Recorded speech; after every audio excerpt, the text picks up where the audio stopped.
Good morning, everybody！ 一转眼之间，搬家已经1年多了。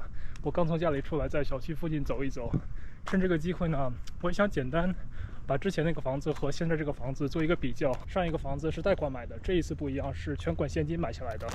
两个大小基本差不太多，唯一不一样的话就是这个新的房子房梁比较高。住之前那个房子的时候，在家总容易磕脑袋。再说说水电费的问题，这两个房子用水都是不要钱的，用电的话都要烧油。这个新的房子里边的设备稍微更节能一些，所以每个月的费用低了一点儿。还有一个大家可能比较关心就是维护方面的问题。这两个房子其实都是在2013年建的，但相比之下，旧的这个房子的质量就是更好一点。我住的几年期间并没有出现太大的问题，但新的这个房子刚开始其实也还好，出了几个小毛病也都解决掉了。但最近有几个就是非常让人头痛的问题，金钱啊、时间上也投入了不少。但这个新房子有点特别好，就是地理位置。我总听华人们讲，就是在美国买房子一定要买学区房嘛。我家这个房子附近有全美排名前10的所有高中。我们这边是富人区，所以你看，从我家走出来不到10分钟就是卖飞机的4S店。废话不多说了，现在我就带你们去看一看我的新家。You know, so many people have asked me the same question in the past year. Why did you buy this car? Why don't you just go buy a Corolla like everybody else? And my answer to that is, fuck Corolla. I bought this car because this car was the most well-rounded car that I could possibly purchase at the time. Before I even began the search a year ago, I made a list for myself to list out all the bare minimum requirements I had at the time for the car. For instance, it needs to meet my budget. It has to be a manual. It needs to be at least in decent condition and somewhat fun to drive.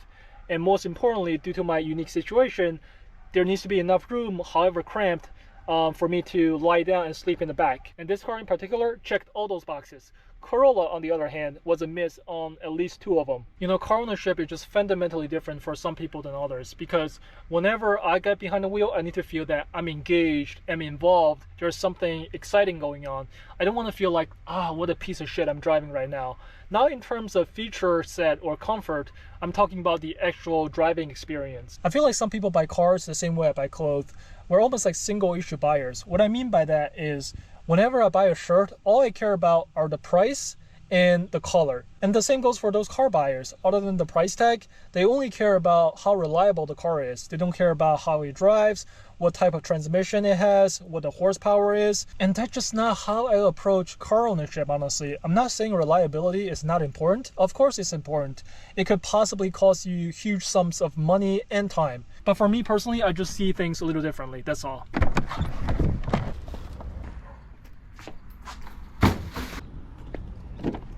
One thing I do want to say is that a lot of people still have this false impression that Toyotas and Hondas are super reliable and indestructible. Once upon a time, that used to be the case, but not much so anymore. If you look at the reliability ranking that gets published every year, you don't always find Toyota or Honda at the very top of that list. Toyota specifically just recalled tens of thousands of their new Tundra trucks because of a design flaw in their engine. So definitely don't have this false impression in your mind that, oh, if I just buy a Corolla, I will never have to spend money on my car. That's simply not true. Forgot to eat the yogurt I bought this morning. Oh, by the way, how far into the video do you think people start realizing something ain't right?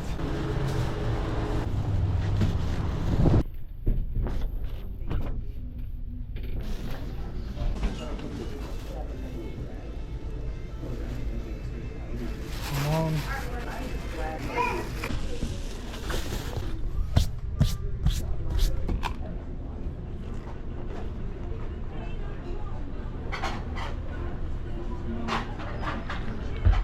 This is 他们店的新品，叫 Pomegranate Hibiscus Tea。Hibiscus 不会翻译，就是啥石榴茶。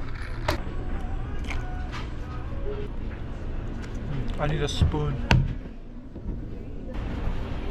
They're out of spoon. I got a fork though.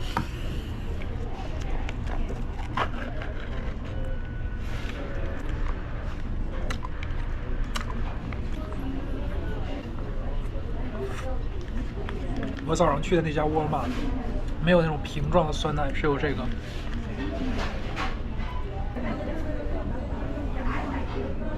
You know, some people have asked me what kind of phone this is. This is a Samsung Z Flip 5. I've had it for over a year now.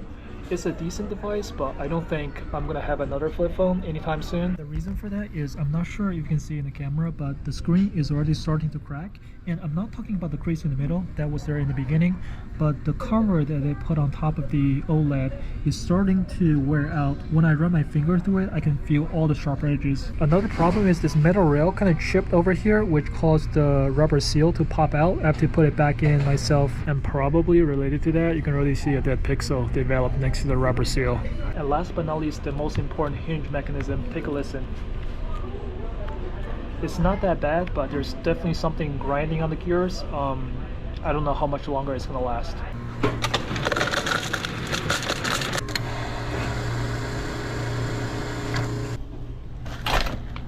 You know, one of the benefits of coming to a bigger city like San Antonio is that we have access to Panera again. Fuck. We actually got a package delivered to us yesterday. I forgot to pick it up, so we're gonna go over there and do the pickup today. It's literally just at the other side of the mall. We could have walked there actually. Yeah, this is another thing that's been super convenient ever since we came to San Antonio. There are Amazon lockers everywhere. All right, we're here.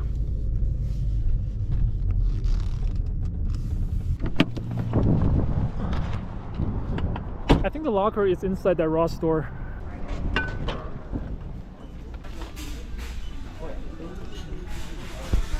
It's over there.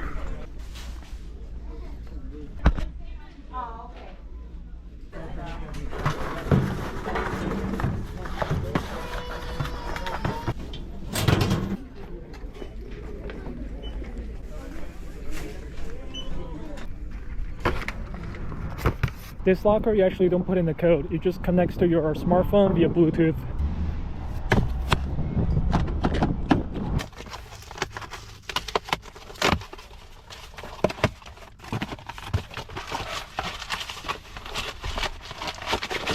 Alright, so I bought a 2-pound jug of this Dymatized whey protein, cookies and cream flavored. Never had it before, but it was on sale for 17 bucks. That's why I bought it. I know some of you might be surprised that I even consume shit like this, but I'm gonna tell you in a future video why I bought this. It's not quite dinner time yet, and I have nothing else to do, so we're just gonna go around the mall. Furniture, mattresses going out of business. I feel like every other furniture store I encounter is going out of business, and it doesn't surprise me at all. Hey, this is a PetSmart. Let's go check out some pets.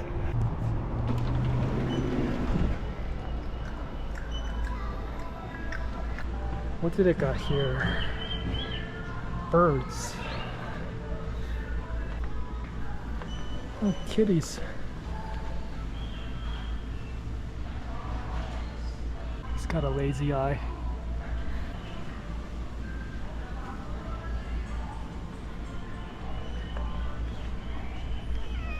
Hey, buddy.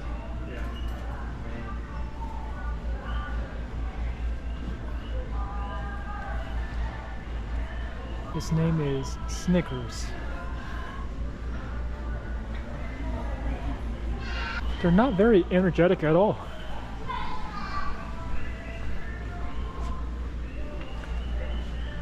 Oh, we got more here.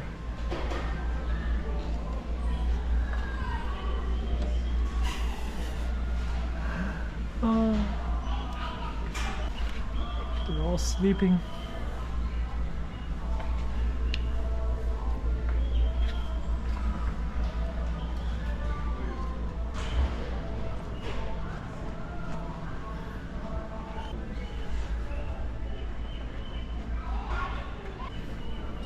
Miss Kitty. Hey, Miss Kitty.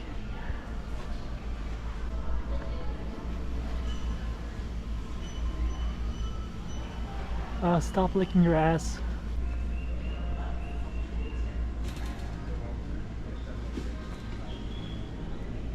Odessa. 这些猫都是可以领养的，领养费是60块钱。Oh, these are hamsters. Or used to be hamsters. Oh, I think these are dog names. Wow. A aquatics. Oh, here are the fishes.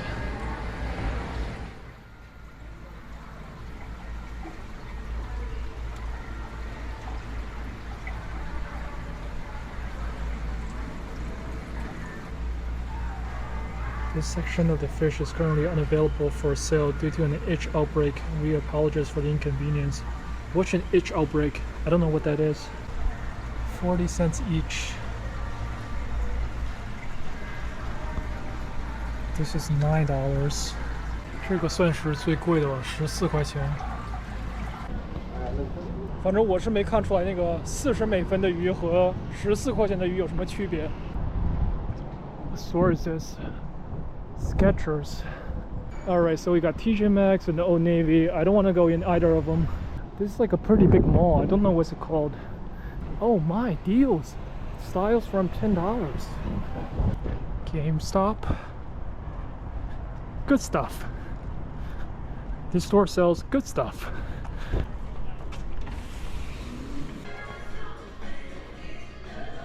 This is like a craft store, so I'm not even sure why I'm here. Wait, what? This thing is $130?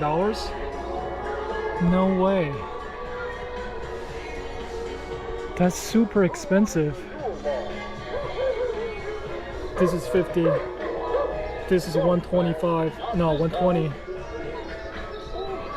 This little thing is 40 bucks. It's kind of crazy how expensive those things are. Oh, they sell shirts here? Interesting. Alright, let's go. We're super out of place here. We're definitely not gonna go in there, I promise you. This one is... oh, shoe store. I don't need shoes. 咱们这好像是已经走到头了。Actually, there might be one more. What is it? Total Wine. Okay, liquor store. There's one final store, which is Hobby Lobby, but today is Sunday. They don't open on Sundays. You know, it amazes me that in this day and age, there are still stores like Hobby Lobby and Chick-fil-A that don't open on Sundays for religious reasons. What is this? It's a giant acorn.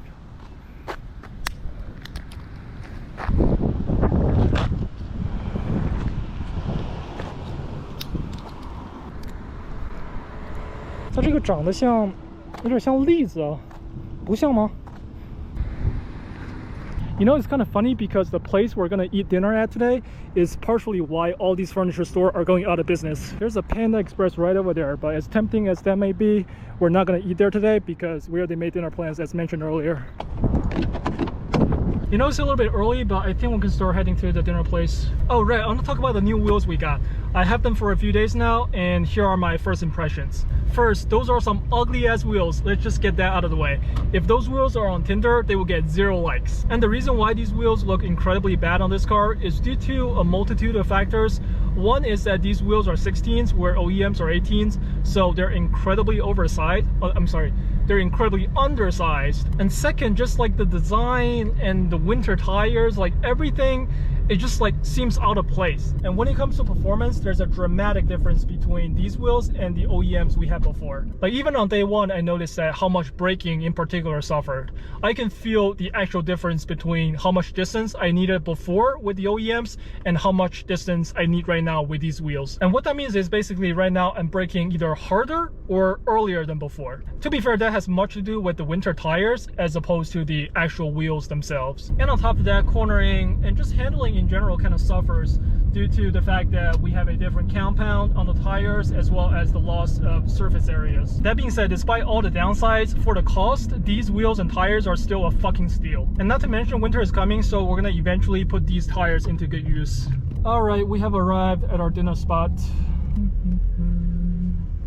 Alright, as you can see, we are at Ikea this evening. And the reason we are here is because this is the establishment that's going to serve us dinner tonight. I'm not sure how many of you ever heard of this app, Too Good To Go. I first become aware of this app probably pre-COVID. And I used it once, I don't even remember exactly which city I used it in.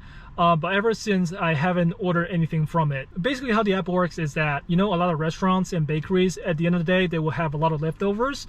which typically will just get thrown away. And this app allows those merchants to basically serve those food to people who want them at a healthy discount. For instance, a bakery may sell like croissants and donuts for $2 a pop during the day, but at the end of the day, if there's still leftovers, they may sell, let's say, 10 assorted donuts and croissants together on the app for only $5. That way, the store is not throwing away perfectly edible food, and whoever buys them is getting them at a severe discount. The only problem with that app is, unless you're in a metropolitan area, there aren't that many stores that are even available on the app. So typically, I don't even check it. That being said, after arriving in San Antonio, just out of curiosity, I opened the app and just wanted to see what's available. And Ikea was the first store that popped up. I think I reserved like a mystery box from them for like $5.99 or something.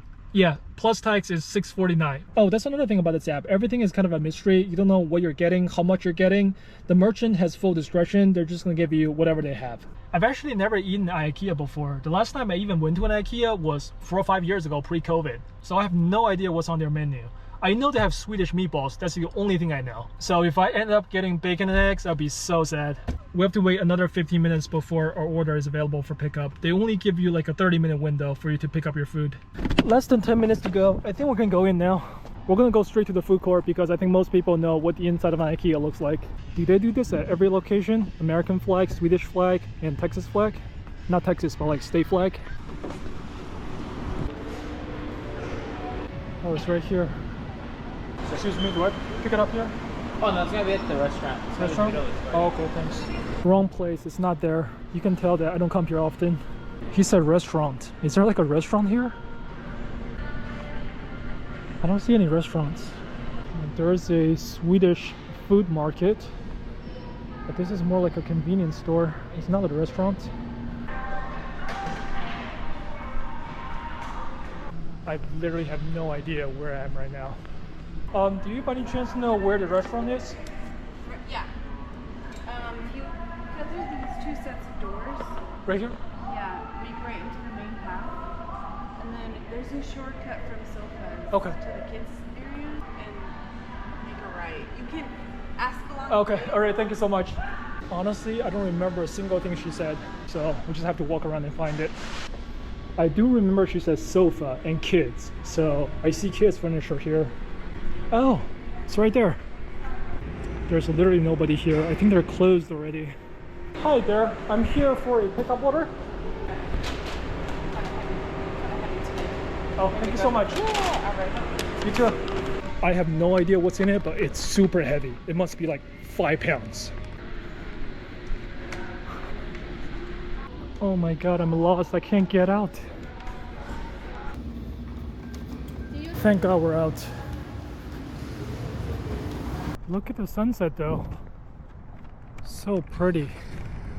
Alright, let's see what's actually in it. I'm not joking, it's super heavy. It's like a bag of potatoes almost. I think this is dessert. Not sure.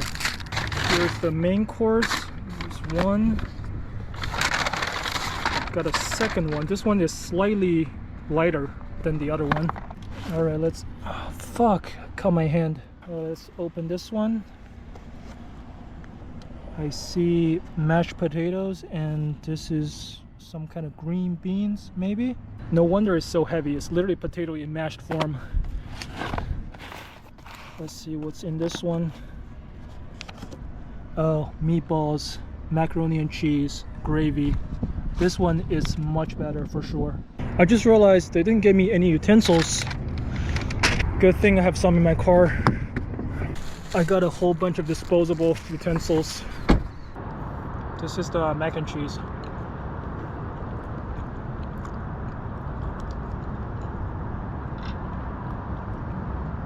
Wanzi.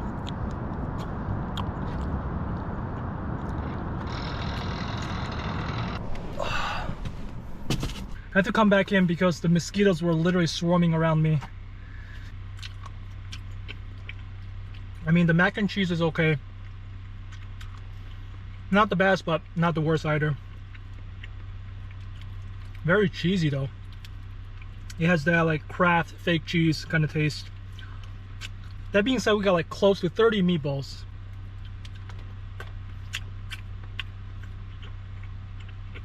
I mean, it's good. Nothing extraordinary, but pretty solid.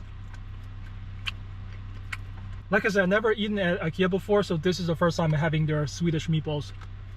Well, Turkish meatballs technically, but with a Swedish flair to it. All right, let me try the mashed potato.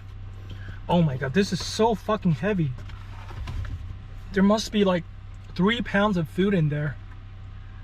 Mostly potatoes. All right, let's dig in.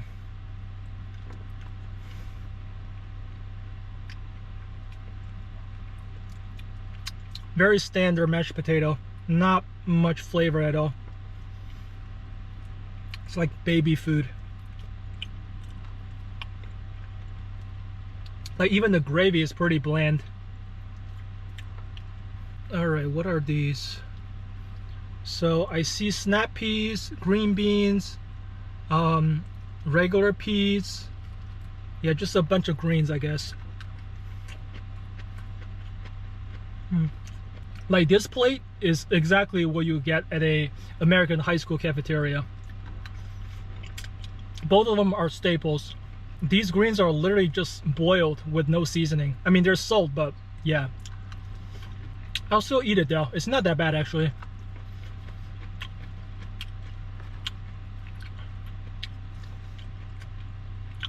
Alright, last but not least, let's try whatever this dessert is. There's some like green stuff in the middle. I'm not sure what this is.